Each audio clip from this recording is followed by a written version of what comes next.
আসলে একটা বিষয় নিয়ে আমি কথা বলি। মানে এই বিষয়টা হইলো যে, এই যে হাদি ভাইয়ের যে মৃত্যুর লাশ অ্যাম্বুলেন্সের বিষয়টা, এই বিষয়টা আসলে অনেকজনে অনেক ধরনের ভিডিও বানাইছে যে হাদি ভাইয়ের অ্যাম্বুলেন্সের লাশের উপরে হাসনাত ভাই কেন উঠছে? এই বিষয় নিয়ে অনেকজনে অনেক ধরনের ভিডিও বানাইছে। আসলে মূল বিষয়টা কেউ আসলে ওইভাবে হয়তো বুঝলেও যারা বুঝছে তারা হয়তো কিছু বলে নাই, কিন্তু অনেকজনে আছে যে না বুঝিয়ে অনেকজনে কথাবার্তা বলছে। আসলে বিষয়টা হইলো যে যখন অ্যাম্বুলেন্সটা রাস্তার মধ্যে যাওয়া শুরু করছে তখন অনেক জনগণ মানে অ্যাম্বুলেন্সের চারিপাশে অ্যাম্বুলেন্সটা ঘিরে রাখছে।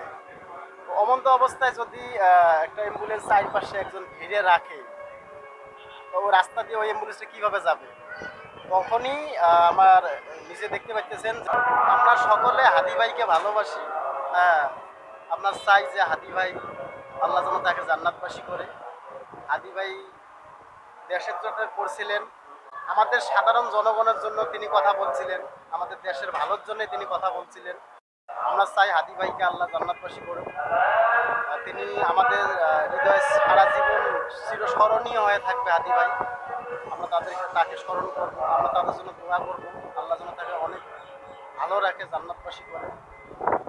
তো এই বিষয় নিয়ে হাসনাত ভাইও কোনো কিছু বলার নাই, তিনি লোকজনকে সরে যেতে বলছে এবং অ্যাম্বুলেন্সটা যাওয়ার মতো রাস্তা খুলে দেওয়ার জন্য বলছে।